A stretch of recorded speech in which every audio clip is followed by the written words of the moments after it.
সারা জীবন ঘুষ খাইছে, দুর্নীতি করছে, মদ খাইছে, জেনা করছে, জুয়া খেলছে, শেষ বয়সে হজ করে আলহাজ হয়ে গেছে। এমন লোকের অভাব নাই। যৌবনকাল ভাইটাল টাইম। এই সময়টাতে সবাই হেদায়েতের পথে চলতে চায় না। রক্ত গরম থাকে,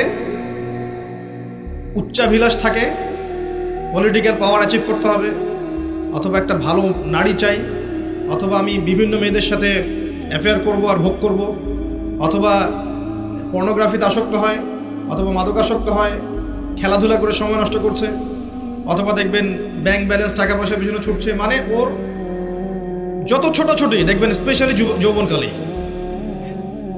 যৌবনকালে। এবং এই যৌবন শুধু আপনার না, যুবতীদেরও। বোথ অফ দেম, উভয়ই জানে না জীবনের উদ্দেশ্য কি। অন দ্য আদার হ্যান্ড মেয়েকে দেখবেন সারাদিন মেকআপ, পার্লার, এই ফ্যাশন, ওই ফ্যাশন, এই ড্রেস, ওই ড্রেস, টিকটক, ফেসবুক, ইউটিউবিং, এগুলোতে ব্যস্ত আছে। বসে বসে নিজেই হাসছে, নিজেই ছবি তুলছে, নিজে নিজে হাসছে একা একা।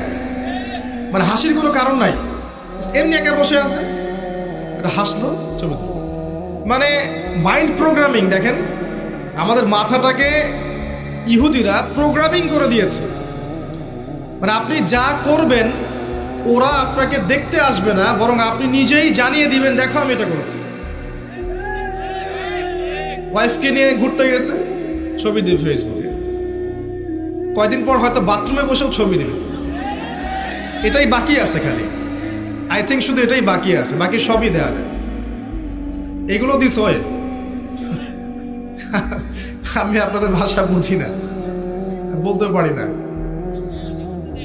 এগুলো মাঝে মধ্যে দেখা যায়। ভালো করে খেয়াল করেন, মানুষের দুইটা জীবন, এই যে ব্যক্তিগত জীবন আর পাবলিক লাইফ।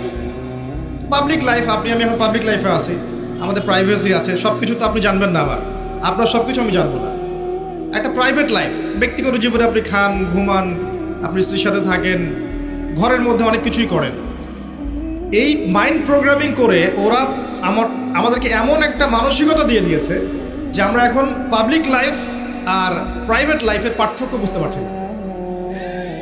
মানুষের প্রাইভেট লাইফকে আমরা পাবলিক করে দিচ্ছি, ব্যক্তিগত জীবনে যা করছে সব ঢেলে মানুষকে জানাচ্ছে। ওরা কিন্তু জানতে আসছে না, আপনি জানিয়ে দিচ্ছেন ফেসবুকে। এটা প্রোগ্রামিং, একটা মাইন্ড প্রোগ্রামিং। ওদের ওই যুব সমাজও যেমন, যুবতী সমাজও তেমন।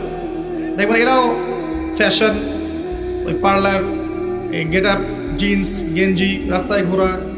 তারপরে যদি বুঝায় দেওয়া যায় যে তুমি তো সম অধিকার পাওয়ার যোগ্য, নারী পুরুষের সাথে কোনো পার্থক্য নাই, তুমি বাসায় বসে থাকবে কেন? তুমি বেগম রোকেয়ার উত্তরসূরি না?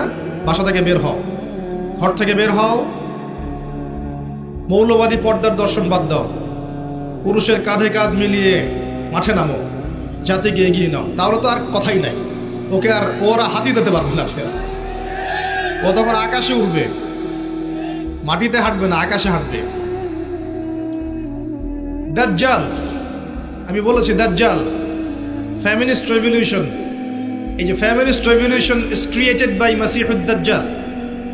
দাজ্জালের যারা ফলোয়ার্স আছে এরা এই ফেমিনিস্ট রেভলিউশন ক্রিয়েট করেছে। নবী সাল্লাল্লাহু আলাইহি ওয়াসাল্লাম মেরাজের রাতে যখন গিয়েছেন, একজন ফেরেশতা তাকে দেখে হাসেনি, তার নাম মালেক। সূরা যুখরুফের মধ্যে তার কথা আছে। তিনি জিবরাইলকে জিজ্ঞাসা করেছিলেন আলাইহিস সালাম, ও হাসছে না কেন? জিবরিল আমিন বলেছেন, তাকে আল্লাহ পাক জাহান্নামের প্রহরী হিসেবে সৃষ্টি করেছেন। যেদিন থেকে আল্লাহ তাকে এই দায়িত্ব দিয়েছেন, ওই দিন থেকে মুখের হাসি উড়ে গেছে।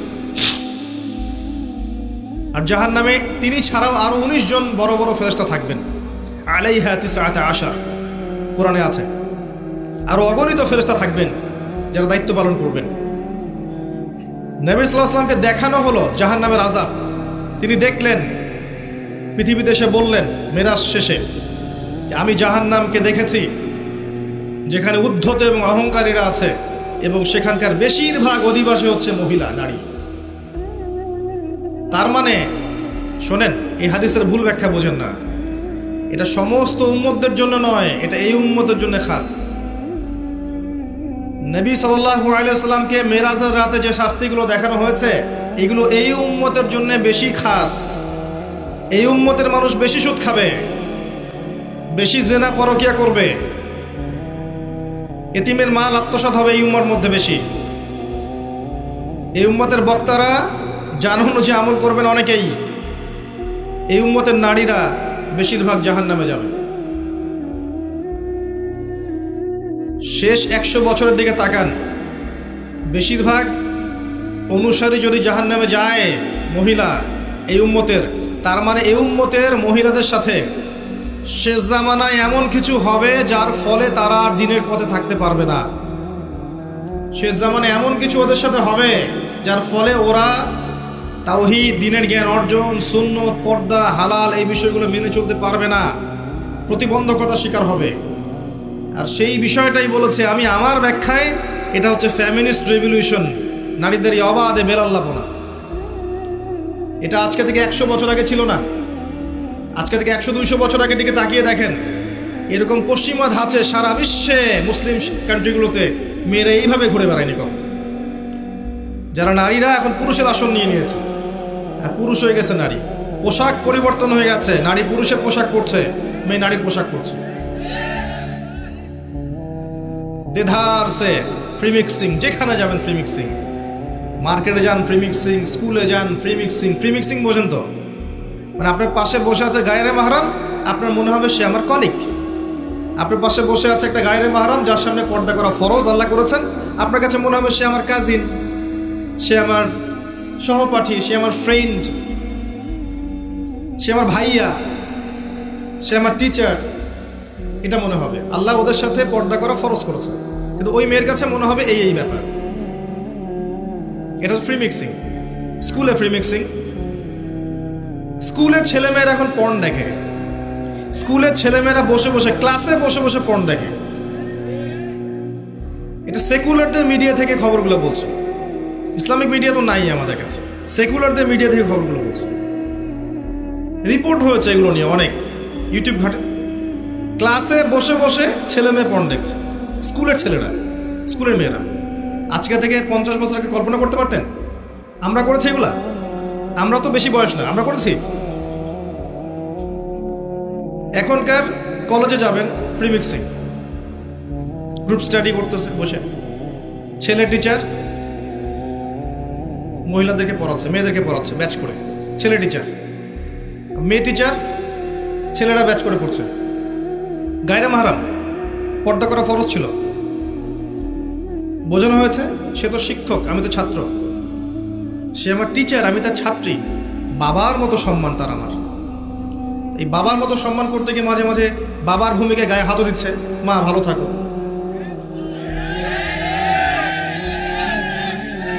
আমি যা বলছি 100% হক কথা বলছি। ইউনিভার্সিটিগুলোর মধ্যে এগুলো হচ্ছে, এবং আমরা ইউনিভার্সিটির সিঁড়ি পেরিয়ে এই চেয়ারে বসেছি, এমনি এমনি বসিনি। এগুলো হচ্ছে।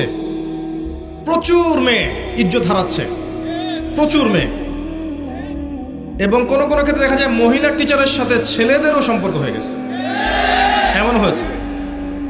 তাহলে এটা নিশ্চয়ই শিক্ষা ব্যবস্থার উন্নতি, অগ্রগতি, প্রগতি বলতে পারি না আমরা। তাহলে কি শিখালাম আমরা জাতিকে? আমরা আসলে কি শিখছি আর কি শিখাচ্ছি?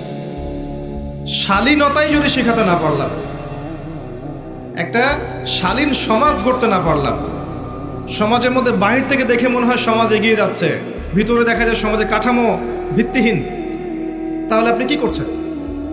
একটা জ্ঞান, ইলম শিখতে যাবে মানুষ। ইলম শিখতে গিয়ে যদি এই ঘটনা ঘটে, কি শিখবে আর জাতিকে শিখাবেটা কি বলেন? এই মেয়ের ইজ্জত হারালো। এই ইজ্জত হারানো মেয়েগুলো পরবর্তীতে কারো না কারো ঘরে তো যাবে। যাদের ঘরে যাবে ওই ছেলেদের উপর জুলুম হলো না? ওই ছেলেগুলো এই মেয়েদেরকে নিয়ে সুখে থাকতে পারবে?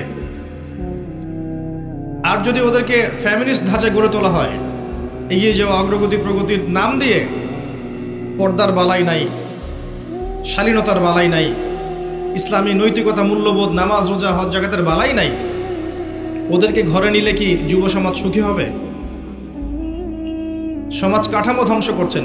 আমি কোন কথাটা থেকে এই জায়গায় চলে আসলাম? বেশিরভাগ নারী এই যুগের এই জামানার জাহান্নামে যাচ্ছে, কারণ তাদের সাথে কিছু একটা হচ্ছে এই যুগে যেটা আগে হয়নি। এর ফলশ্রুতিতে তারা পর্দায় থাকতে পারবে না, আল্লাহর বিধানগুলো মেনে চলতে সমস্যা হবে এবং এক পর্যায়ে তারা জাহান্নামের রাস্তায় হাঁটবে। সতর্ক হয়ে যান, আপনার মাকে সতর্ক করেন, বোনকে সতর্ক করেন, আপনার স্ত্রীকে সতর্ক করেন, আপনার মেয়ে বাচ্চাকে সতর্ক সাবধানে রাখেন।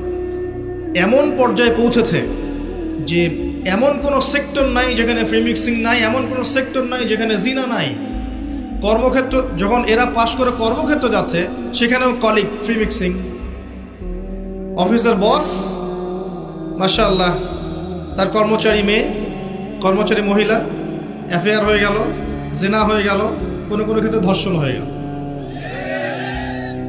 ইজ্জত বিক্রি করে কি পেটে ভাত ঢুকাতে হয়? নিজের সম্মান সবচেয়ে বড় জিনিস না পেটের ভাত বড় জিনিস? আজকে না খেয়ে থাকলে কালকে আল্লাহ আমাকে খাওয়াবে ইনশাআল্লাহ। আজকে আপনি আপনার ইজ্জত দিয়ে দিলে কাল আপনার ইজ্জত ফিরে আসবে। মানুষ এখন ভিতরের চোখ যেহেতু নাই, জেনারেশনের ভিতরের চোখটা নাই, এই কারণে বুঝতে পারে না আসলে হক কোনটা বাতিল কোনটা। ইজ্জত বিক্রি করে আমাকে ভাত খেতে হবে? এটা বিক্রি করার জন্য কি আমাকে ফোর্স করেছে রাষ্ট্র, সমাজ, বিশ্ব? আমি তো সিদ্ধান্ত নিজেই নিয়েছি। এর বাইরে দেখবেন কোনো কোনো ক্ষেত্রে এই যে পড়াশোনার সমস্যার কথাটা বললাম, এটা কিন্তু অনেক সময় মাদ্রাসাতেও হচ্ছে। কোনো কোনো ক্ষেত্রে এই রিপোর্টও আমাদের কানে আসে যে মাদ্রাসাতেও এরকম ছাত্রী ধর্ষণের শিকার হয়েছে এবং কোনো কোনো ক্ষেত্রে এরকম ঘটনা ঘটেছে। এবং যখন যদিও ঘটনাগুলো কম, ওদের তুলনায় ঘটনা নিতান্তই কম, তারপরে মিডিয়া যেমন হাইলাইট করবে এটাকে বেশি হাইলাইট করবে। তবে এখানে 1% হওয়ার সুযোগ ছিল না। এখানে যেটা হচ্ছে সেটা নিঃসন্দেহে এই মানুষগুলোর তাকওয়ার কমতির কারণে হচ্ছে এবং ভুল সিস্টেমের কারণে হচ্ছে। মেয়েদের মাদ্রাসায় পুরুষের অনুপ্রবেশ দেওয়া যাবে না। প্রত্যেকটা টিচার, স্টাফ, এভরিবডি সেখানে মহিলা হতে হবে। ছেলেদের মাদ্রাসায় ওখানে আপনি মেয়ের অ্যাক্সেস দিতে পারবেন। প্রত্যেকটা টিচার, স্টুডেন্ট সেখানে ছেলে হতে হবে। এই সিস্টেমে যখন স্কুল, কলেজ, মাদ্রাসা চলবে, তখন জেনামুক্ত পরিবেশে আমাদের সন্তানরা পড়াশোনা করতে পারবে ইনশাআল্লাহ। পড়াশোনা করতেই যদি জেনা করতে হয়, ওই জ্ঞান দিয়ে সে কীভাবে জাতিকে এগিয়ে নিবে বলেন তো? এরপরেও গিয়ে কর্মক্ষেত্রে জেনা করছে। আপনি যেখানে যাবেন সেখানে রেভলিউশন। ব্যাংকে যান, মেয়ে বসে আছে, বাজারে যান, মেয়ে বসে আছে, দোকানদারিতে মেয়ে বসে আছে, রাস্তাঘাটে হাঁটবেন, মেয়ে ঘুরে বেড়াচ্ছে সবখানে। আল্লাহ এবং তার রাসূল কখনো বলেননি যে মেয়েরা তাদের অধিকার পাবে না এবং তারা তাদের কর্মক্ষেত্রে স্বতন্ত্র স্বাধীন থাকবে না, এটা কখনো বলা হয়নি। আল্লাহ এবং তার রাসূল এতটুকু বলেছেন তারা তাদের ক্ষেত্রে স্বতন্ত্র স্বাধীন, ফ্রি মিক্সিং চলবে না। ফ্রি মিক্সিং মানে কি? নারী পুরুষের অবাধ মেলামেশা চলবে না। তারা তাদের ক্ষেত্রে কাজ করবে, তাদের ক্ষেত্রে পড়াশোনা করবে, তাদের ক্ষেত্রে আর যা যা সেক্টর আছে করবে। সেখানে ছেলের অনুপ্রবেশ থাকবে না এবং সেটা হবে নিরাপত্তার সাথে, পর্দার সাথে। এটা কি আল্লাহর অপরাধ? তার রাসূলের অপরাধ? সমাজ কাঠামো কি আল্লাহ রাসূলের চেয়ে আমি বেশি বুঝি? যখন এই কাঠামোটা ভেঙে গেল, তখন ফ্রি মিক্সিংয়ের মধ্য দিয়ে দিন দিন জেনা বাড়লো, ধর্ষণ বাড়লো, আপনার এই যে পরকীয়া বাড়লো। পরকীয়া তো বাড়বেই। এগুলোর পরে আবার যখন বাসায় ফিরে যাবে, বাসায় দেখবেন বিভিন্ন টিভি চ্যানেল চলছে যেগুলোর ঘটনাগুলোর সাথে, সিরিয়ালের ঘটনাগুলোর সাথে বাস্তবতার আদৌ কোনো সম্পর্ক নেই। বাস্তবতা আলাদা জিনিস, ওই ঘটনা আলাদা জিনিস। ওখানে গিয়ে দেখবেন দুনিয়ার পশ্চিমা সভ্যতার এবং ভারতীয় সভ্যতার যত রকমের মিউজিক আছে, আপনার মুভিজ আছে, সিরিয়াল আছে, এগুলো দেখতে ব্যস্ত হয়ে গেল, রিমোট নিয়ে বসে আছে। ভাবখানা এমন যে বাঘের কাছ থেকে আপনি খাবার কেড়ে নিতে পারবেন, বাসার মা বোনদের কাছ থেকে রিমোট কেড়ে নিতে পারবেন না। দেখতেই থাকবে 11টা 12টা বেজে যাচ্ছে। স্বামী ভাত চাইলে সেটা পরে, আগে শেষ করি, এটাই লাস্ট, এটা দেখে যাবো ভাত দিতে। এক পর্যায়ে এটা দিয়ে কি হচ্ছে? এটা দিয়েও মাইন্ড প্রোগ্রামিং হচ্ছে। ওই অবাস্তব জগৎটাকে তখন বাস্তব বলে মনে হবে। ওখানে সে পরপুরুষকে দেখছে, ওদের সংস্কৃতি শিখছে, ওদের গেট আপ দেখছে, ওদের ড্রেসগুলো বানানোর চেষ্টা করছে, ওদের আদর্শ সে নিজের মধ্যে লালন করছে, আবার মুখে সাক্ষীও দেয় যে আমি একজন মুসলিম। এই আদর্শগুলো যখন লালন করে আবার পরিবারে ফিরে আসবে, তখন তো ফাসাদ হবেই। কারণ বাস্তবতা এটা তো আলাদা জিনিস। বাস্তবে আমি একজন মুসলিম, বাস্তবে আমি একজন তাওহীদপন্থী, বাস্তবে আমি সুন্নাহ মেনে চলবো, বাস্তবে আমার নেতা মুহাম্মদ সাল্লাল্লাহু আলাইহি ওয়াসাল্লাম, বাস্তবে আমার ধর্ম ইসলাম, যেগুলোর সাথে এগুলোর কোনো সম্পর্ক নাই, তখন তো ফিকশন হবেই। আর এই পরিবারগুলোর মধ্যে যখন দেখবেন সন্তান গড়ে উঠছে, মাশাআল্লাহ সন্তান হবে পিতামাতার মতোই, সুবহানাল্লাহ। এই হচ্ছে বাস্তবতা। তো এই নারীদের এই অবাধ বেহায়াপনার কারণেই শেষ জামানায় বেশি বেশি নারী জাহান্নামের পথে হাঁটবে। এই নারী আপনার ঘরে আছে, আমার ঘরে আছে, আগামী প্রজন্মতেও আসবে। যারা আছে ওদের ব্যাপারে সতর্ক হয়ে যান, যারা আসছে তাদের ব্যাপারে সতর্ক হয়ে যান। মেয়েকে ছোট্টবেলা থেকে তারবিয়ত দিয়ে বড় করে আয়েশা রাদিয়াল্লাহু আনহার মতো বানান, খাদিজা রাদিয়াল্লাহু আনহার মতো বানান, ফাতেমাতুল কুবরার মতো বানান, খাদিজা রাদিয়াল্লাহু আনহার মতো বানান, মারিয়াম আলাইহিস সালামের মতো বানান, হাজারা আলাইহিস সালামের মতো বানান। এমন করেন যেন আপনার মেয়েটা যার ঘরে যাবে সেই ঘরটা যেন জান্নাতের টুকরা হয়ে যায়। আপনার মেয়ের গর্ভ থেকে যে সন্তানগুলো হবে, এই সন্তানগুলো আগামীতে যেন উম্মার মুজাহিদ হতে পারে, এমন করে আপনার মেয়েকে বড় করে। সকালে এখানে লেকচার দিয়েছিলাম, মনে হয় সকালে বলেছিলাম যে ওই যে ইসমাইল আলাইহিস সালাম যাকে বলা হচ্ছে তোমাকে জবাই করব, মনে আছে? তিনি বলেছেন কি, সাতাজিদুনি ইনশাআল্লাহু মিনাস সাবিরিন ইফআল মা তুমার। বাবা, আপনাকে যে আদেশ করেছেন আল্লাহ আপনি তাই করেন, আমাকে ধৈর্যশীল পাবেন ইনশাআল্লাহ। বয়স আমার চেয়ে মিনিমাম 15 বছর কম হবে তার। এই বয়সের একটা বাচ্চা এই কথা বলছে। আমার বলার পয়েন্ট হচ্ছে, এই বাচ্চাটাকে তার মা মানুষ করেছে, তার বাবা মানুষ করেনি। ইসমাইল আলাইহিস সালামকে গড়ে তুলেছেন তার মা, তার বাবা নন। যদি আপনি ইসমাইল আলাইহিস সালামের মায়ের মতো মেয়ে, বোন, স্ত্রী পান বা তৈরি করতে পারেন, তখন গিয়ে আপনি দেখবেন ইসমাইলের মতো সন্তান হবে। তার আগ পর্যন্ত সম্ভব। এই ফ্যামিলিস্ট রেভলিউশনের মহিলাদের গর্ভ থেকে আপনি খালিদ বিন ওয়ালিদ, ওমর ইবনুল খাত্তাব, ইসমাইলের মতো সন্তান যাচ্ছেন। এখানে আপনি বলিউড হলিউডের নায়কের মতো সন্তান পাবেন, এর বেশি কিছু আশা করতে পারবেন না। এরপরে যদি এদেরকে আল্লাহ হেদায়েত দেন সেটা আলাদা বিষয়। এবার আসেন, আমি আলোচনা একটা পয়েন্টে গিয়ে এই জায়গা থেকে শেষের দিকে যাচ্ছি, এই অংশটুকু ভালো করে বোঝো। আমরা যে 5টা প্রশ্ন ছিলাম, যে জীবনটা কিভাবে কাটিয়েছো, যৌবনটা কিভাবে কাটিয়েছো, তারপরে প্রশ্ন করবেন আল্লাহ পাক উপার্জন কোন পথে করেছো, 4 নম্বর প্রশ্ন করবেন কোন পথে ব্যয় করেছো, আর 5 নম্বর করবেন জানা অনুযায়ী আমল করেছো কিনা। এই 5 প্রশ্নের উত্তর না দেওয়া পর্যন্ত কিয়ামতের মাঠেও কেউ আমল নামা ডান হাতে পাবে না, হিসাব নিকাশ শুরু তো হবে না, তার বা আগাতে পারবে না, পুলসিরাত পার হওয়ার সুযোগ দেওয়া হবে না, এবং চিরস্থায়ী জান্নাত জাহান্নামের ফয়সালাও হবে না, দাঁড়িয়েই থাকবে। এখন প্রশ্ন হচ্ছে যে এই ফিতনাময় পরিবেশে কিভাবে আমরা এমনভাবে চলতে পারি যার ফলশ্রুতিতে আমরা ওই প্রশ্নগুলোর উত্তর দিতে পারবো। এটাই সবচেয়ে বড় চ্যালেঞ্জ, তাই না? সবচেয়ে বড় চ্যালেঞ্জ এখন এটাই। কারণ আমরা আজকে শিখে ফেলেছি অলরেডি যে আপনার আমার আত্মা মরবে না। আমরা শিখে ফেলেছি অলরেডি যে আমাদেরকে দুনিয়ার জীবনটা দেওয়া হয়েছে পরীক্ষা করার জন্য। আমরা শিখেছি এরপরে আমাদের জন্য চিরস্থায়ী জীবন আসছে, এই জীবনটা শেষ নয়, মৌত সবকিছু শেষ নয়। আমরা এটাও জেনেছি যে এই 3টা আর 5টা 8টা প্রশ্নের উত্তর আপনাকে আমাকে সবাইকে ফেস করতে হবে, কেউ বাদ যাবে না। একদম ইসরায়েলের প্রেসিডেন্ট থেকে শুরু করে আপনি আমি পর্যন্ত, ওই বিশ্ব নেতা থেকে শুরু করে আপনি আমি পর্যন্ত, এই বিশ্বের প্রত্যেক নেতা, প্রত্যেক কর্মী, প্রত্যেক ধর্মনেতা, প্রত্যেক বিশ্ব নেতা, প্রত্যেক পলিটিক্যাল নেতা, প্রত্যেক হিউম্যান বিং, অর্থনৈতিক নেতা, সামাজিক নেতা, হুএভার হি ইজ, সে যেই হোক না কেন, তাকে এই 8টা প্রশ্ন ফেস করতেই হবে, যেই হোক না কেন। আল্লাহ কাউকে দেখে বাজ বিচার করবেন না। এবার আসেন কিভাবে সম্ভব এগুলো উত্তরে যাওয়া। 1 নম্বরে আসে, যদি আপনি আমি শিরিক না করি। শোনেন আমার কথা, আপনি আমি যদি শিরিক না করি তাহলে মান রব্বক উত্তর দিতে পারবেন ইনশাআল্লাহ। শিরক কি, কেন, কত প্রকার শেখার জন্য একটা বইয়ের নাম বলে দিচ্ছি, কিতাবুত তাওহীদ। এই বইয়ের অনেক প্রকাশনা সংস্থা থেকে ছাপানো হয়েছে এবং ব্যাখ্যা করা হয়েছে। কিতাবুত তাওহীদ অনলাইনে খুঁজবেন, অফলাইনে কিনবেন। আমি রিকোয়েস্ট করব সবার বাসায় একটা করে লাইব্রেরি করবেন, পারবেন না? প্রত্যেকের বাসায় একটা করে লাইব্রেরি করবেন, পার্সোনাল লাইব্রেরি। সেখানে কোরআনের তাফসির কিনবেন, হাদিসের বইগুলো কিনবেন, ইতিহাসের বইগুলো কিনবেন, ফিকহের বই কিনবেন, রাসূলের সিরাতগুলো কিনবেন, সাম্প্রতিক বিশ্বের বইগুলো কিনবেন। একটা পার্সোনাল লাইব্রেরি আপনার থাকবে, যেখানে আপনি প্রতিদিন 1 ঘন্টা 2 ঘন্টা সময় ব্যয় করবেন। এই ফোনটা বন্ধ করে রেখে দিন।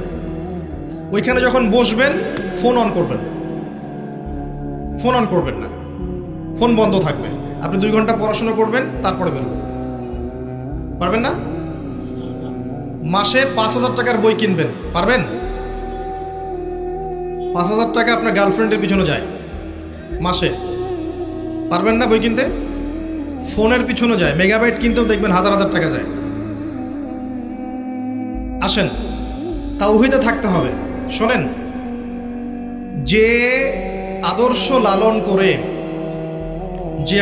লালন করে শাহজালাল রাহিমাহুল্লাহ এই অঞ্চলে জালেম শাসক এই গৌর গোবিন্দর বিরুদ্ধে যুদ্ধ করেছেন, তরবার হাতে নিয়েছেন, মাজলুমের অধিকার ফিরিয়ে দিয়েছেন।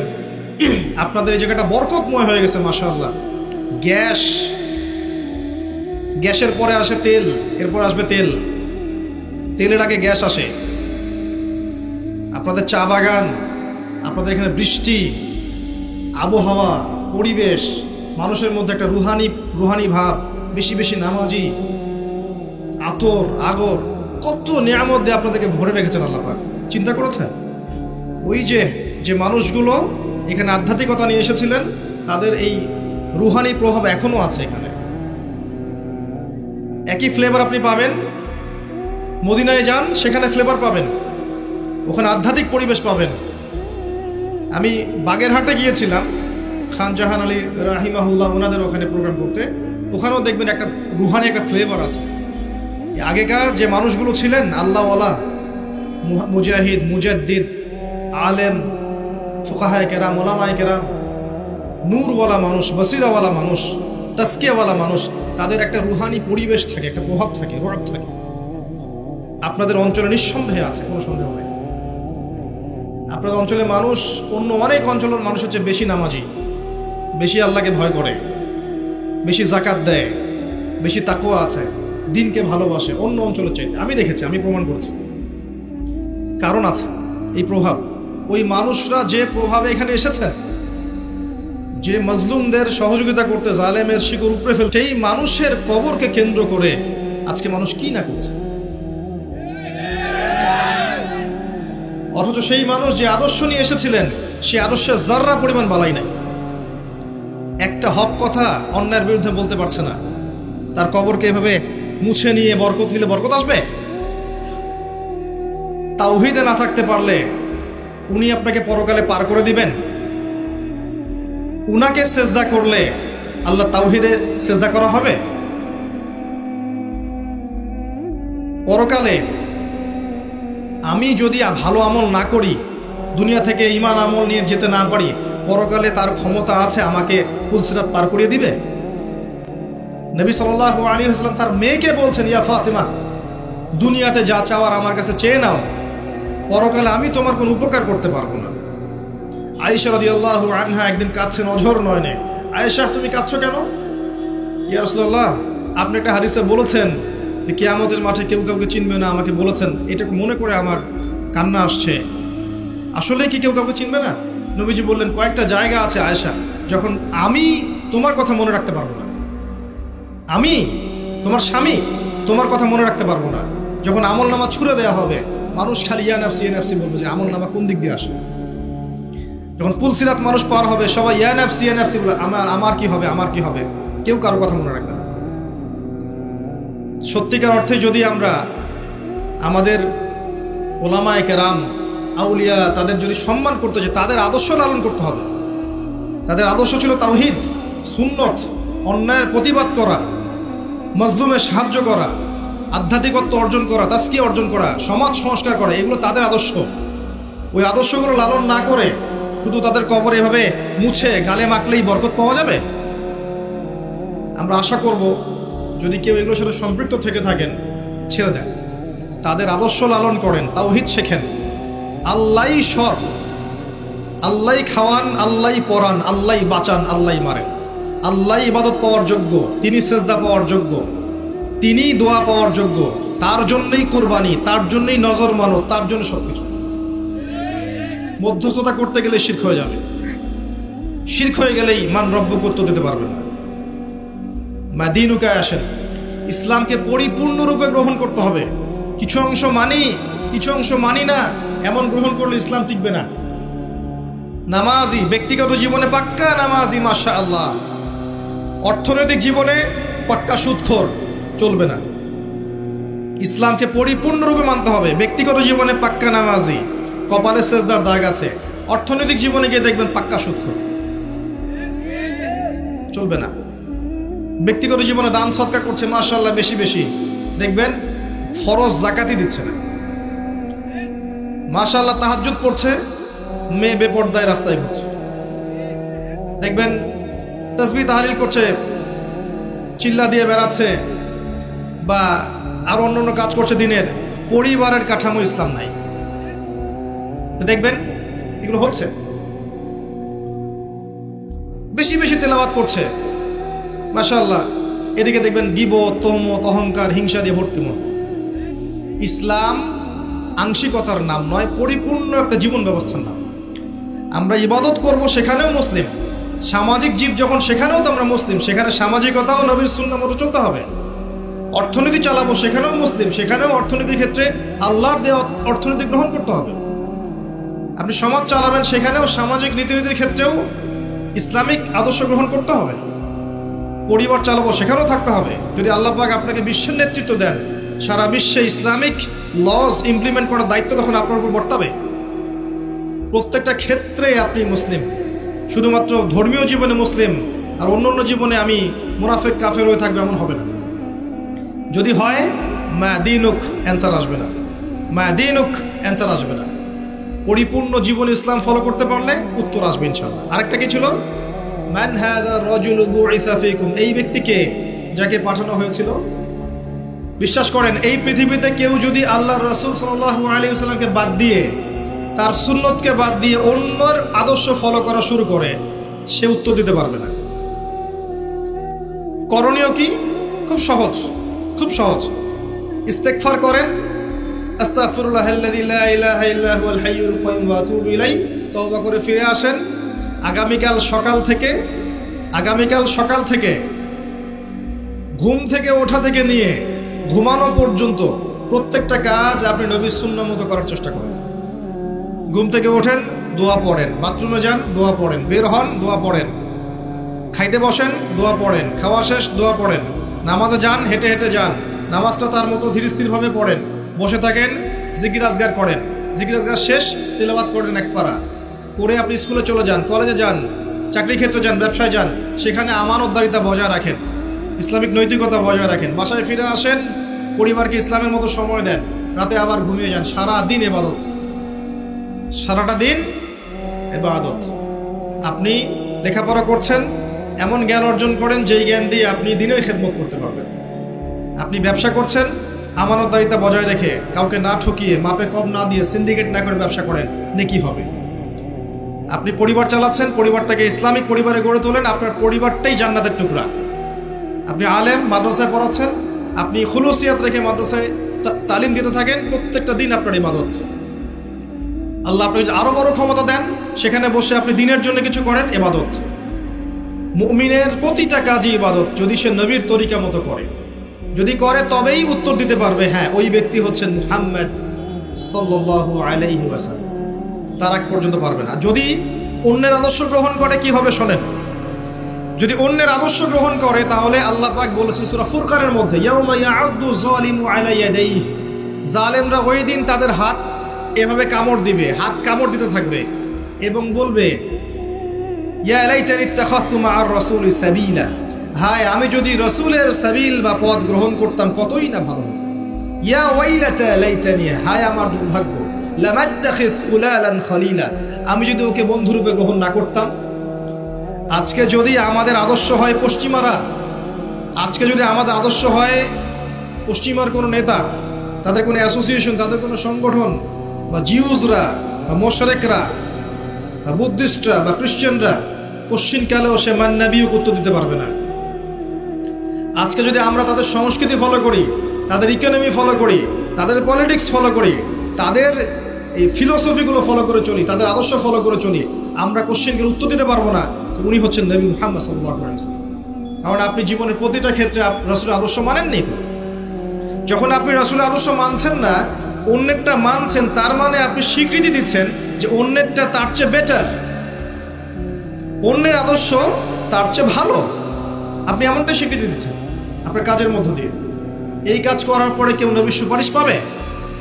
একজনই ব্যক্তি তিনি, যিনি আপনাকে ভাই বলেছেন, আপনার জন্য হাউজে কাউসারে দাঁড়িয়ে থাকবেন, আপনার জন্য সুপারিশ করবেন, এই উম্মতের কবিরা গুনাহগার ব্যক্তিদেরকে সুপারিশ করে জান্নাতে নিয়ে যাবেন, একমাত্র ব্যক্তি মুহাম্মদ সাল্লাল্লাহু আলাইহি ওয়াসাল্লাম।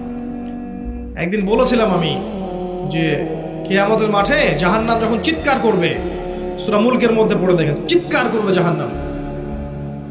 সূরা মুলকে আছে না, চিৎকার করে ফেটে পড়বে। ওই সময় সমস্ত নবী হাঁটুতে বসে যাবে। আদম আলাইহিস সালাম হাঁটুতে বসে ইয়া নফসি, নবী মুসা, নবী ঈসা, নবী দাউদ, সুলাইমান, ইসমাঈল, ইসহাক, যত নবী আছেন সবাই হাঁটুর ভরে বসে যাবেন। ইয়া নফসি, হে আল্লাহ আমাকে বাঁচাও, হে আল্লাহ আমাকে বাঁচাও।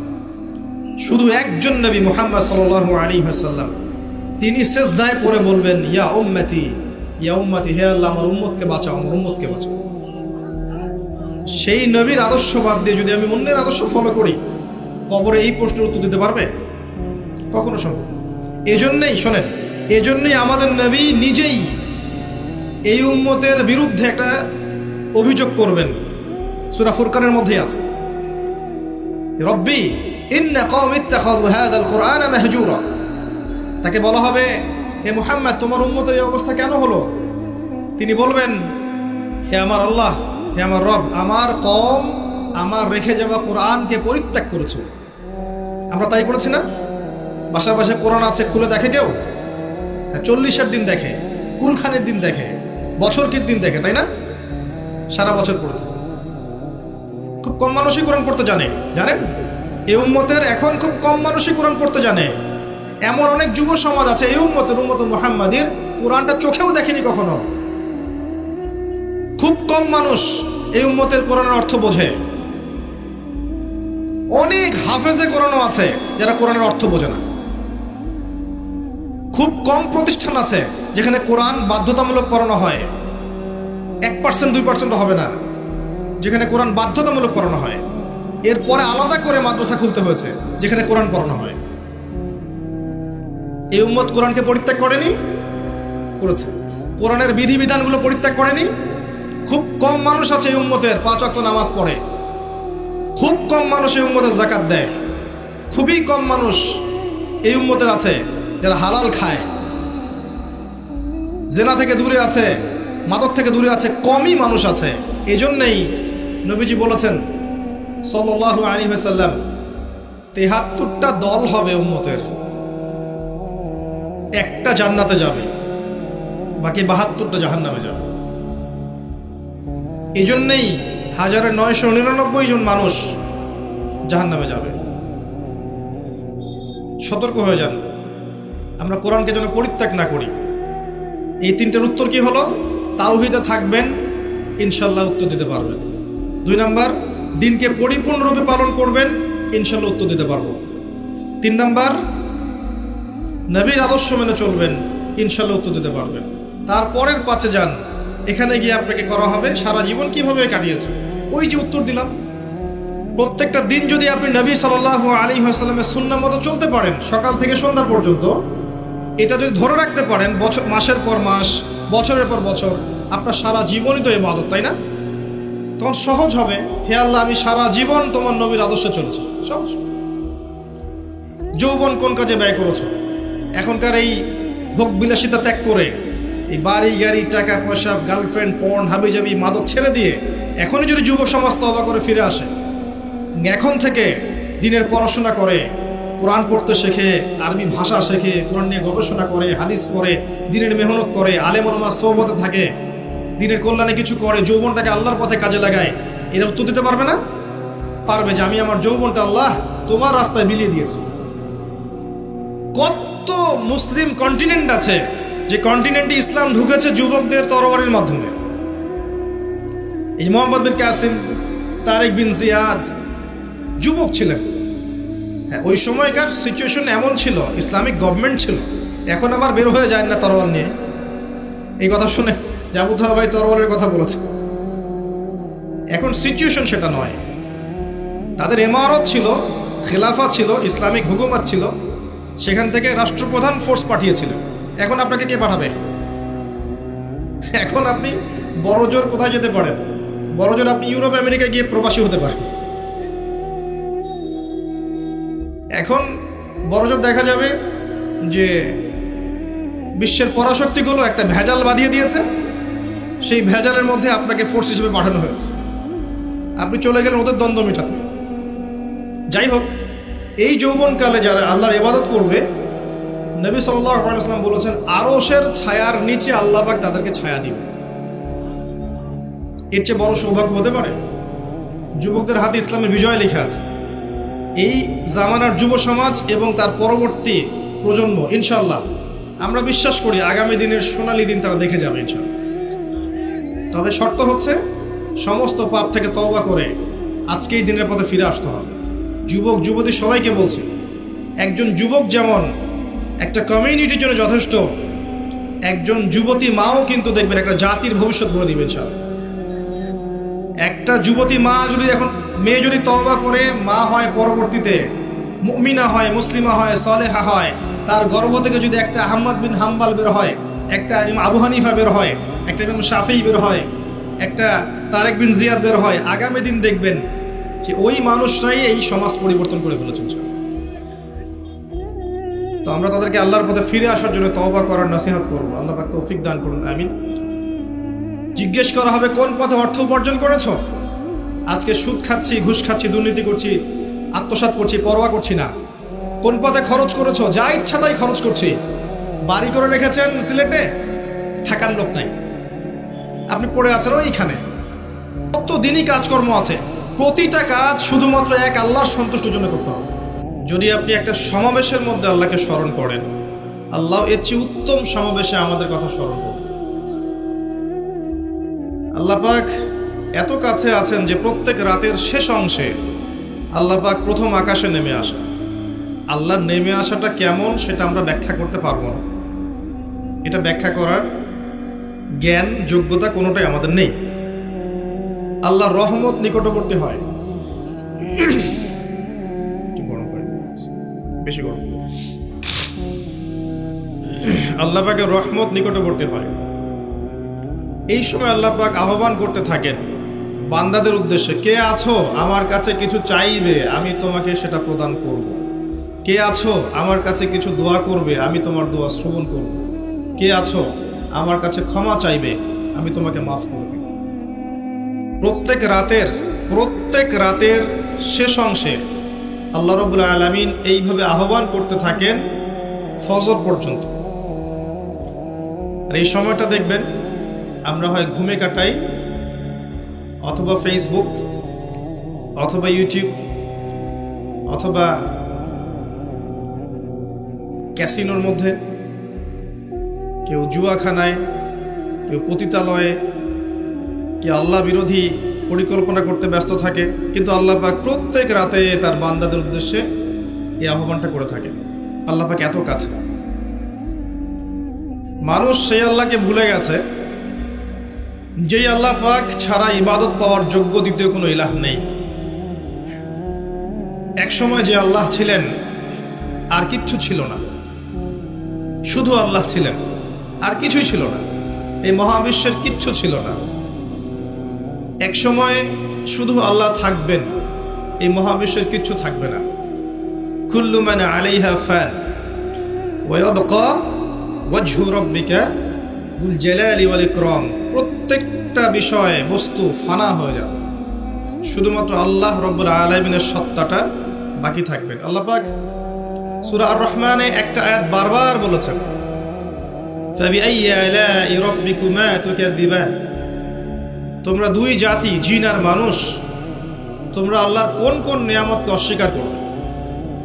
কেন জিন আর মানুষকে বলা হচ্ছে? কারণ সূরা জারিয়াতের 56 নম্বর আয়াতে আল্লাহ পাক বলেছেন, ওয়ামা খালাকতুল জিন্না ওয়াল ইনসা ইল্লা লিয়াবুদুন, আমি জিন আর মানুষকে শুধুমাত্র আমার ইবাদত করার জন্য সৃষ্টি করেছি। এই কারণে জিন আর মানুষকে উদ্দেশ্য করে আল্লাহ পাক সূরা আর রহমানে বারবার বলছেন, তোমরা আমার কোন কোন নিয়ামতকে অস্বীকার করবে। আল্লাহ রাব্বুল আলামিন এই সূরার মধ্যে বলেছেন যে আল্লাহ পাক তার সৃষ্টির এই যে কাজ, এতে ব্যস্ত থাকেন, প্রত্যেকটা মুহূর্ত তিনি ব্যস্ত থাকেন। তবে সানাফরুগু লাকুম আইয়ুহাস সাকালান, শীঘ্রই তোমাদের দুই জাতির জন্য আমি ফারেক হচ্ছি, দাঁড়াও, তোমাদের বোঝাপড়ার জন্য শীঘ্রই আমি ফারেক হচ্ছি, থামো। সানাফরুগু লাকুম আইয়ুহাস সাকালান, এই আয়াতটা এই সূরার মধ্যে একটা ভয়ঙ্কর আয়াত। আল্লাহ পাক জিন আর মানুষকে বলছেন, আমি বিজি আমার কাজে, কিন্তু তোমাদের জন্য আমি শীঘ্রই ফারেক হব, কিয়ামত ঘটানোর পরে তোমাদের হিসেব নিকেশের জন্য আমি শীঘ্রই নিজেকে ফারেক করছি, ওয়েট করতে থাকো, জাস্ট ওয়েট এন্ড সি। মানুষ সে আল্লাহকে ভুলে গেছে যে আল্লাহ রাব্বুল আলামিন এখন জানেন যে আপনি কতদিন বাঁচবেন, জীবনে কি করবেন, কোন দিন আপনি কোন কোন বেলায় কি কি খাবার খাবেন, কোথায় কোথায় আপনি কি কি পাপ করবেন এবং কোথায় কোথায় আপনি কি কি পুণ্য করবেন, আল্লাহ পাক এখনই জানেন। আল্লাহ পাক জানেন আমাদের মধ্যে এখানে বসে থাকা প্রত্যেকটা মানুষ কে কোথায় কিভাবে মারা যাবে, কার জীবনে কি আছে, কার পরকালে কি আছে।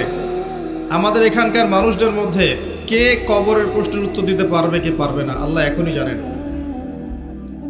আল্লাহ পাক এখনই জানেন, এই মুহূর্তেই জানেন যে আমাদের মধ্যে কয়জন মানুষ এখানকার মধ্যে জান্নাতে যাবে, আর জান্নাতে যাওয়ার কোটি কোটি বছর পরে ওই বান্দারা কি কি নিয়ামত ভোগ করবে, আল্লাহ পাক এখনই রাইট নাও সেটা জানেন। আপনাকে আমি আল্লাহ চিনাচ্ছি, আল্লাহ পাক সেই সত্তা যে আমাদের মধ্যে কে কে জাহান্নামে যাবে বা যাবে কি যাবে না, আল্লাহ পাক এই মুহূর্তে সেটা জানেন। এবং জাহান্নামে যাওয়ার কোটি কোটি বছর পর তাদেরকে কি শাস্তি দেওয়া হবে, আল্লাহ এখনই সেটা জানেন। আল্লাহ পাক জানেন এই পৃথিবীর আগামী ভবিষ্যৎ কি, এই পৃথিবীবাসীর ভবিষ্যৎটা কি, কোথায় যাচ্ছে বিশ্ব, আল্লাহ এই মুহূর্তে জানেন। আল্লাহর জ্ঞানের মধ্যে সব কিছু আছে। শুধু তাই না, পৃথিবীর শুরু থেকে নিয়ে শেষ দিন পর্যন্ত মানব জাতি পৃথিবীর বুকে কি করেছে না করেছে, আল্লাহ পাক প্রত্যেকটা বিষয় লিখে রেখেছেন। ওয়ামা কানা রাব্বুকা নাসিয়া, এবং আপনার রব কিচ্ছু ভুলে যান নাই। পৃথিবীতে কোথায় কে কোন জুলুম করেছে, কে কোথায় জেনা করেছে, কে কোথায় মদ খেয়েছে, কে কোথায় নামাজ পড়ে নাই, কে কোথায় শিরক করেছে, কে কোথায় বেদাত করেছে, কে কোথায় সুদ খেয়েছে, কে কোথায় মানুষকে হত্যা করেছে, কোন জালেম কোথায় কোথায় মাজলুমদের উপর অত্যাচার করেছে, আল্লাহ পাক সব লিখে রেখেছেন। এটা হচ্ছে আমাদের রব। পৃথিবীতে আমরা যখন ছিলাম না, আল্লাহ রাব্বুল আলামিন আমাদেরকে রুহের জগতে রেখেছিলেন, আলমে আরওয়াহ বা রুহের জগতে। সেখানে আমাদের আত্মাগুলো ছিল। এই আত্মাগুলোকে একত্রিত করে আল্লাহ পাক জিজ্ঞাসা করেছিলেন, আলাস্তু বিরব্বিকুম, আমি কি তোমাদের রব নই? সবাই আমরা বলেছিলাম, আমরা যারা আছি এখন, জীবিত মৃত ভবিষ্যতে আসবে, আমরা সবাই এক বাক্যে বলেছিলাম, বালা, অবশ্যই আপনি আমাদের রব। আমাদের মনে পড়ে? মনে পড়ে না। এই কথাটা মনে করিয়ে দেওয়ার জন্যেই আল্লাহ পাক প্রত্যেক যুগে যুগে অসংখ্য নবী রসুল পাঠিয়েছেন, আসমানি কিতাব পাঠিয়েছেন, যাতে করে ওই কথাটা মনে করিয়ে দেওয়া যায়।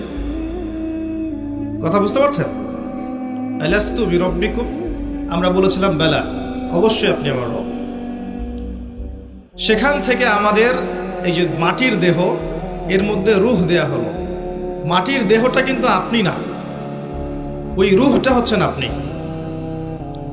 কারণ আপনার দেহটা পচে যাবে, আপনার আমার দেহের সৌন্দর্য থাকবে, বয়স থাকবে, পচে যাবে, নষ্ট হয়ে যাবে। আপনার রূহ এটা কিন্তু মরবে না। ওই রূহের জগৎ থেকে রূহটা পাঠানো হয়েছে মায়ের গর্ভে। মায়ের গর্ভ থেকে এই যে দুনিয়ার জীবনে, দুনিয়ার জীবন থেকে হয় ইল্লিনে যাবে, না হলে সিজ্জিনে। তারপরে আবার রূহটাকে দেহে ফেরত দেওয়া হবে কিয়ামতের দিন।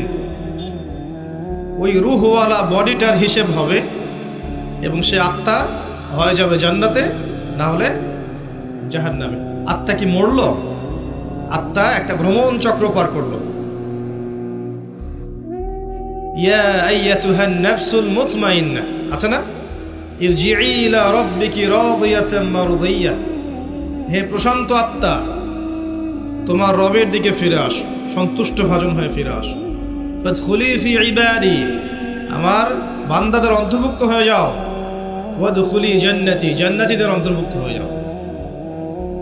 এই রূহ আর আত্মা এর ব্যাখ্যা কি সায়েন্স করতে পারবে? আমাদের এডুকেশন সিস্টেম ব্যাখ্যা করতে পারবে আত্মা কাকে বলে? ফিলোসফি সাবজেক্টের মধ্যে রূহ নিয়ে প্রচুর বই আছে, কেউ আজ পর্যন্ত কোনো কনক্লুশন বা উপসংহারে যেতে পারে নাই যে আসলেই জিনিসটা কি। এমনকি নবী সাল্লাল্লাহু আলাইহি ওয়াসাল্লামকে 3টা প্রশ্ন করা হয়েছিল। আসহাবুল কাহাফের কি হয়েছে, জুলকারনাইন বাদশার কি হয়েছে, আত্মা কাকে বলে। ইহুদিরাই 3টা প্রশ্ন শিখিয়ে দিয়েছিল না, মনে আছে? ওই 3টা প্রশ্নের উত্তর দেওয়ার ঘটনা দিয়েই তো সূরা কাহাফ নাজিল হলো। এখানে আল্লাহ পাক রূহের সংজ্ঞা দিয়েছিলেন, সূরাতুল বনী ইসরাঈলের মধ্যে আছে, ইয়াসআলুনাকা আনির রূহ, তারা তোমাকে আত্মা সম্পর্কে জিজ্ঞেস করে।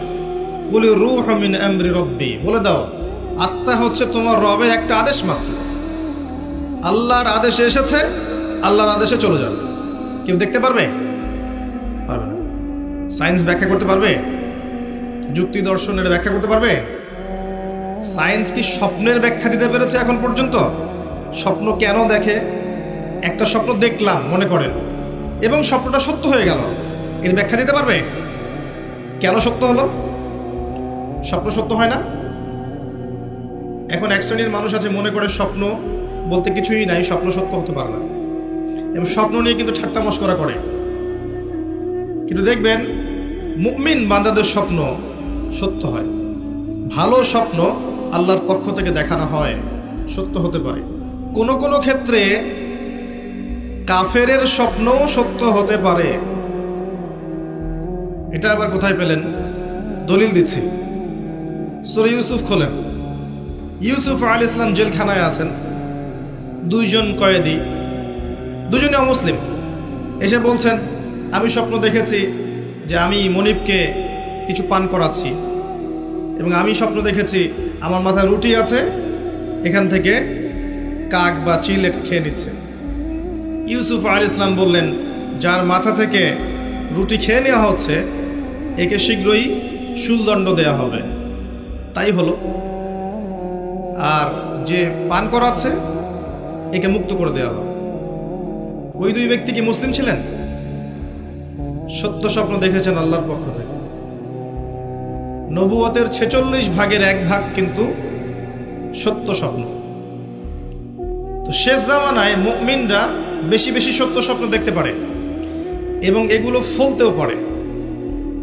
যদি প্রসঙ্গটা এসেই গেছে বলে দিচ্ছি আপনার কাছে, বেশিরভাগ স্বপ্নই অহেতুক চিন্তাবশত মানুষ দেখে থাকে।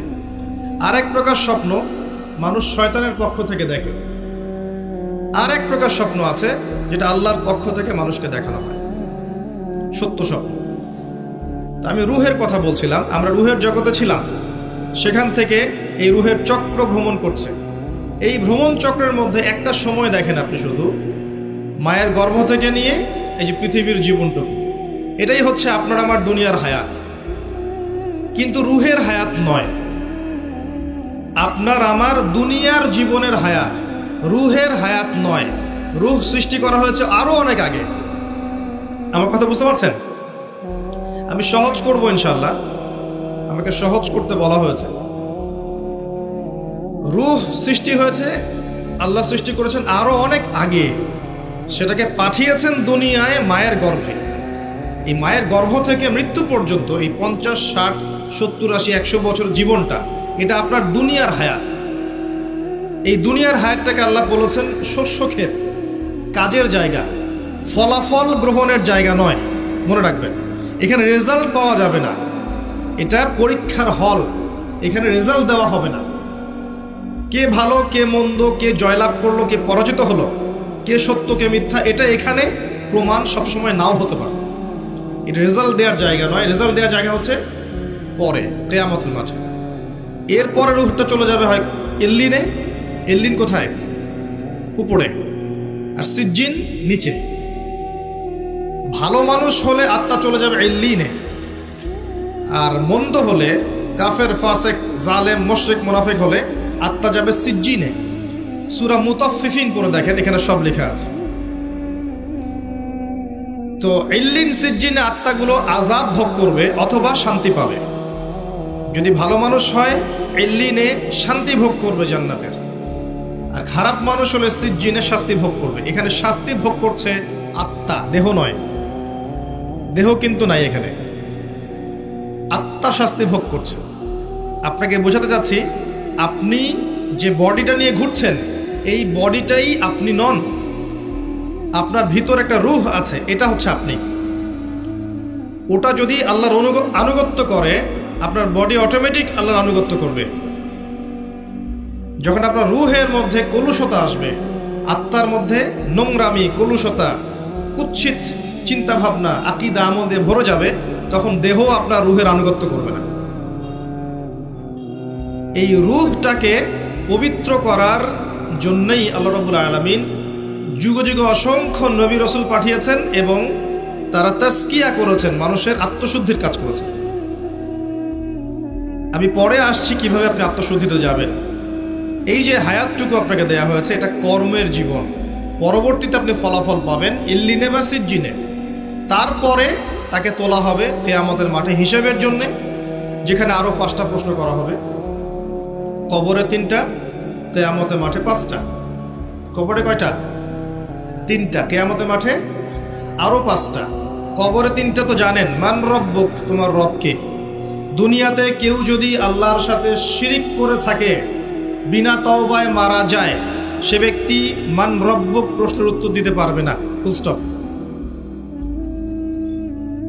মা দীনুক, তোমার দিন কি। পৃথিবীতে কেউ যদি দিন ইসলামকে পরিপূর্ণরূপে গ্রহণ না করে, হাসি ঠাট্টার ছলে গ্রহণ করে থাকে, সে কোশ্চেন কালেও এই প্রশ্নের উত্তর দিতে পারবে না, তোমার দিন কি। Full stop. মান নবিয়ুক বা মান হাদা রাজুলু বুইসা ফিকুম, পৃথিবীতে কেউ যদি নবী সাল্লাল্লাহু আলাইহি ওয়াসাল্লামের সুন্নতের উপর না থাকে, অন্যের আদর্শ গ্রহণ করে তাকে বাদ দিয়ে, সে কোশ্চেন কালেও এই প্রশ্নের উত্তর দিতে পারবে না। Full stop. যারা তাওহীদের উপর থাকবে তারা মান রব্বুক উত্তর দিতে পারবে। যারা দ্বীন ইসলামকে পরিপূর্ণরূপে গ্রহণ করবে তারা মা দীনুক উত্তর দিতে পারবে। যারা পৃথিবীতে শুধু নবী সাল্লাল্লাহু আলাইহি ওয়াসাল্লামের সুন্নাহর উপর চলবে, অন্য কাউকে আদর্শরূপে গ্রহণ করবে না, তারা মান নবিয়ুক উত্তর দিতে পারবে ইনশাআল্লাহ। এরপরে আরো একটা প্রশ্ন করা হবে, যদি 3টা পারা যায়। তুমি কিভাবে এগুলো জানলে? এগুলো তো সবাই জানে না। হয়তো 999 জন মানুষই বলতে পারবে না এই 3টা প্রশ্নের উত্তর কি কি। এই ইকুয়েশনটা কোথায় পেলাম? এটা পেলাম ওই হাদিস থেকে যে কিয়ামতের মাঠে আদম আলাইহিস সালামকে ডাকা হবে, ডেকে বলা হবে তোমার সন্তানদের মধ্য থেকে জাহান্নামীদেরকে আলাদা করে দাও। আদম আলাইহিস সালাম বলবেন কতজনকে হে আল্লাহ? আল্লাহ বলবেন 1999 জনকে জাহান্নামের জন্য আলাদা করে দাও। নাউযুবিল্লাহ ওয়া ইন্না লিল্লাহি ওয়া ইন্না ইলাইহি রাজিউন। সহিহ বুখারীর হাদিস, 4বার এসেছে হাদিসটা। তো পার্সেন্টেজটা আপনি বোঝেন, বেশিরভাগ মানুষই কবরের প্রশ্নের উত্তর দিতে পারবে না। তার মানে বেশিরভাগ মানুষ এই দুনিয়ার জীবনে, উম্মতে মুহাম্মাদের এই দুনিয়ার জীবনে শিরিক করবে, দ্বীন ইসলামকে পরিপূর্ণরূপে গ্রহণ করবে না এবং নবীর আদর্শ ছেড়ে অন্য আদর্শ গ্রহণ করবে।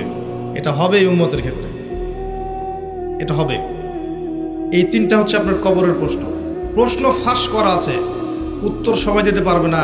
আর আমর ইবনে আস রাদিয়াল্লাহু আনহু, বিখ্যাত সাহাবী, যিনি একসময় কাফের ছিলেন, পরে মুসলিম হয়েছেন, খালিদ বিন ওয়ালিদ রাদিয়াল্লাহু আনহুর সাথে খুব ভালো সম্পর্ক ছিল তার। পরবর্তীতে ওমর রাদিয়াল্লাহু আনহুর যুগে তিনি মিশরের গভর্নর হয়েছিলেন।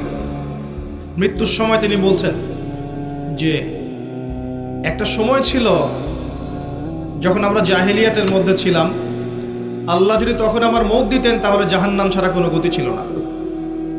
এরপর আমি ইসলামের মধ্যে আসলাম এবং ভালো আমল করতে থাকলাম। এমন আমল করছিলাম যে ওই সময় যদি আল্লাহ আমার মওত দিতেন তাহলে আমি হয়তো জান্নাতের ব্যাপারে নিশ্চিত থাকতে পারতাম। এরপরে আসলো কিছু কিছু ফিতনা, এখন আমি সেই ফিতনার যুগে মারা যাচ্ছি, আমি জানি না আমার সাথে কি হবে। বিখ্যাত সাহাবী আমর ইবনে আস রাদিয়াল্লাহু আনহুর কথা এটা। তিনি তখন বললেন, আমার মৃত্যুর পরে তোমরা আমার কবরের পাশে বসে থেকো, তাড়াতাড়ি চলে যেও না। আমার কবরের পাশে বসে থেকো, তাড়াতাড়ি চলে যেও না। একটা উট জবাই করে গোশতগুলো বন্টন করতে যত সময় লাগে, এতটুকু সময় তোমরা বসে থেকো, যাতে আমি প্রশ্ন উত্তরের প্রিপারেশন নিতে পারি। বিখ্যাত সাহাবীর উক্তি। উসমান রাদিয়াল্লাহু তাআলা আনহু জান্নাত জাহান্নামের বর্ণনা শুনে কাঁদতেন না। যখন কবরের কথা আলোচনা হতো, কবরস্থানে যেতেন, দরদর করে কাঁদতে থাকতেন। এরপর একটা সভ্যতা আসলো, আধুনিক সভ্যতা, যে সভ্যতা কবরস্থানকে লোকালিটি থেকে অনেক দূরে সরিয়ে দিল। সমাজ একটা, গ্রাম একটা, কবরস্থান অনেক দূরে। মানুষ মারা গেলে তাকে দূরে কবর দিতে যেতে হয়, তাই না? আর ওই যুগে এমন ছিল, কবরস্থান ছিল মসজিদের পাশে। এখনো দেখবেন নববী, মসজিদ নববীর পিছনে আছে না বাকিউল গারকাত, সাহাবীদের কবর। কারণ ছিল, যখন মানুষ এটা অতিক্রম করবে, প্রতিদিন নামাজ পড়তে যাওয়ার সময় 5 বার করে, তার মধ্যে পরকালের ফিকির হবে, কবরের কথা চিন্তা থাকবে, কান্না আসবে, দুনিয়ার জীবন এর তুচ্ছতা সম্পর্কে আমাদের ধারণা আসবে। একটা দাজ্জালীয় সভ্যতা যখন আসলো, এই সভ্যতা কবরস্থানকে আস্তে আস্তে দূরে সরিয়ে দিল। এখন বছরে একটা দিনও আপনারা কবরস্থানে যান কিনা সন্দেহ আছে। তাই মৌতের কথা মানুষের স্মরণ হয় না। আর তারা চায় যে আমরা মৃত্যুকে ভুলে যাই, তারা চায় যে আমরা মৌতকে ভুলে যাই, দুনিয়ার ভোগ বিলাস নিয়ে ব্যস্ত থাকি। এতে করে ওদের উদ্দেশ্য সফল হবে এবং আমাদেরকে ডমিনেট করা ওদের জন্য সহজ হবে। এই যুগে যা যা হচ্ছে, এগুলো কোনোটাই এমনি এমনি হয়নি। প্রত্যেকটা ঘটনার পিছনে কোনো না কোনো বিষয় আছে। এটা বুঝতে হলে আপনার নূর লাগবে। আমি বারবার একটা কথা বলেছিলাম, নূর লাগবে। নবীজি বলেছেন সাল্লাল্লাহু আলাইহি ওয়াসাল্লাম, ফিতনাটা এত ভয়াবহ হবে, অন্ধকার রাতে কালো পাথরের উপর কালো পিঁপড়া নীরবে হেঁটে গেলে যেমন হয়, ফিতনার ব্যাপারটা তেমন হবে। এত ডিফিকাল্ট। এখন আপনার পিএইচডি করার প্রয়োজন নাই যে এই ফিতনা চিনতে হলে আপনার কি লাগবে, কি লাগবে বলেন? আলো, নূর। আলো থাকলে আপনি দেখতে পাচ্ছেন, এই তো। এই নূর ওই কলুষিত আত্মা অর্জন করতে পারবে না।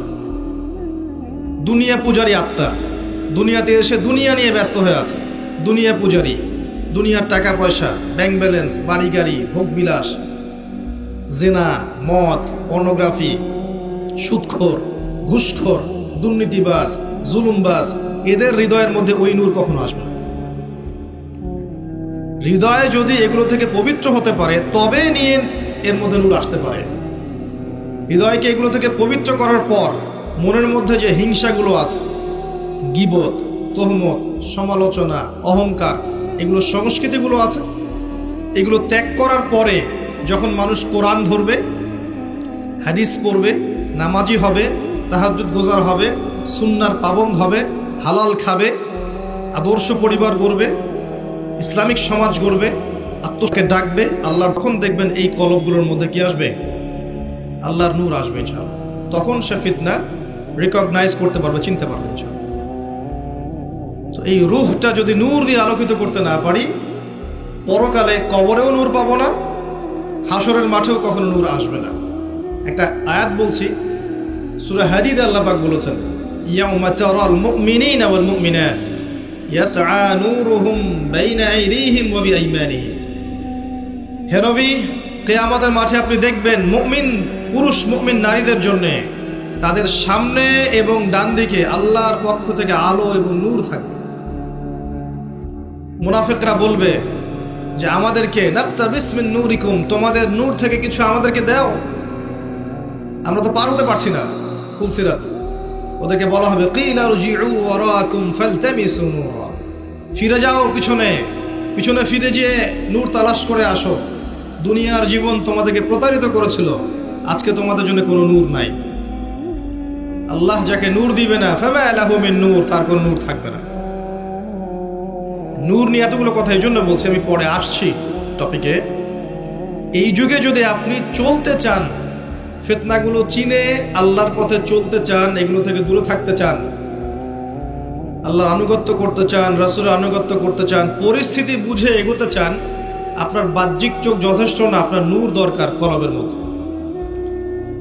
বাহ্যিক চোখ দিয়ে আপনি সব বুঝতে পারবেন না। বাহ্যিক চোখ দিয়ে আপনি দেখবেন বিশ্ব এগিয়ে যাচ্ছে, আর আল্লাহর নূর দিয়ে দেখলে আপনি বুঝতে পারবেন বিশ্ব এগিয়ে যাচ্ছে ঠিকই, তবে এটা তার ধ্বংসের দিকে এগিয়ে যাচ্ছে। দৃষ্টিভঙ্গির বিশাল পার্থক্য দেখবেন আপনি। তো এই যে সময়টা আল্লাহ দিয়েছেন, এই সময়টুকুতে যদি আমরা তাওহীদে থাকি, সুন্নতে থাকি, দিন পরিপূর্ণরূপে পালন করি, কবরের 3টা প্রশ্নের উত্তর দিতে পারবেন ইনশাআল্লাহ। এরপরে আপনাকে রাখা হবে ইল্লিনে, যেখানে আপনি জান্নাতের নিয়ামত ভোগ করবেন। আল্লাহর পরে যারা শহীদ, তাদের ব্যাপারে এসেছে যে তোমরা আল্লাহর পথের শহীদদেরকে নিহত বলো না, মৃত বলো না, তাদেরকে আল্লাহর পক্ষ থেকে রিজিক প্রদান করা হয়। জাফর ইবনে আবি তালিব রাদিয়াল্লাহু আনহু, যিনি মুতার যুদ্ধে শহীদ হয়েছিলেন, তার 2টা হাত কেটে গিয়েছিল। নবী সাল্লাল্লাহু আলাইহি ওয়াসাল্লাম কান্নাকাটি করেছিলেন তার ইন্তেকালের সংবাদ শুনে, কিন্তু একটু পরে মুচকি হেসেছেন।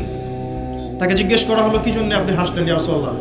তিনি বললেন, আমি দেখলাম যে জাফর রাদিয়াল্লাহু আনহুকে আল্লাহ এই কাটা 2 হাতের বিনিময়ে জান্নাতে 2টা সবুজ পাখা দিয়েছে। এটা দিয়ে সে জান্নাতে ঘুরে বেড়াচ্ছে এবং ফল খাচ্ছে। তার মানে ইল্লিনে আপনি আপনার কর্মফল ভোগ করবেন, আপনার আত্মা ভালো ফল ভোগ করবে।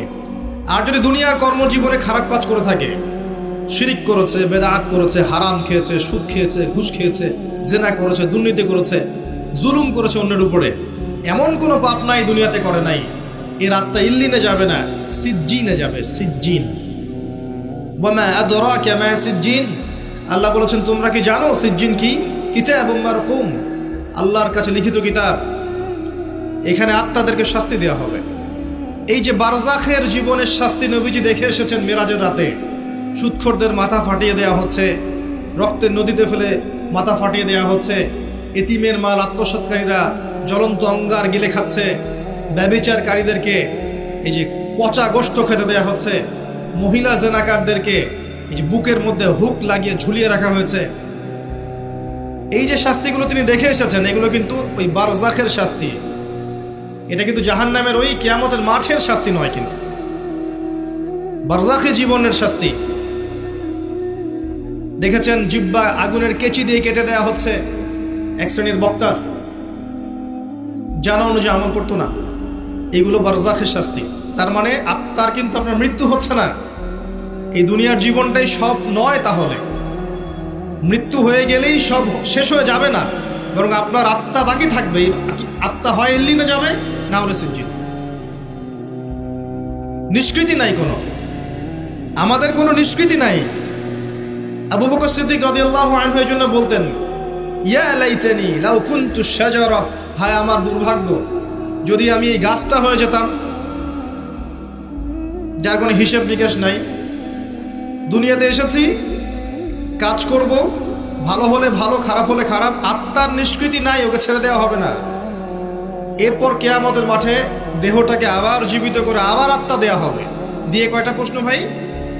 আরো 5টা। এই 5টাও শোনেন। 1 নাম্বার, তোমার সারাটা জীবন কোন কাজে ব্যয় করেছো? নাম্বার 1। নবীজি বলেছেন এই 5টার উত্তর না দেয়া পর্যন্ত কোনো আদম সন্তান 1 স্টেপ সামনে যেতে পারবে না, 1 স্টেপ পিছনে আসতে পারবে না, স্টিল দাঁড়িয়ে থাকতে হবে। খালি পায়ে, নগ্ন শরীরে, গায়ে কাপড় থাকবে না, খালি পা, নগ্ন শরীর। রোদের উত্তাপ তো বুঝতে পারছেন, মানুষের ঘাম টাকনু, হাঁটু, বুক, গলা পর্যন্ত পৌঁছাবে। দাঁড়িয়ে আছে। 5টা প্রশ্ন, তোমার সারা জীবন কোন কাজে ব্যয় করেছো বলো, না হলে 1 স্টেপ আগাতে পারবে না। বলো। 2 নাম্বার প্রশ্ন, স্পেশালি তোমার যৌবন, যুবকদেরকে বলছি, স্পেশালি তোমার যৌবন কোন কাজে ব্যয় করেছো বলো, আগাতে দেওয়া হবে না। না হলে বার্ধক্যে অনেকেরই মৌতের ফিকির আসে, সারা জীবন সুদ খেয়ে শেষ বয়সে চিল্লা দিয়ে এসেছে, এমন লোক আছে।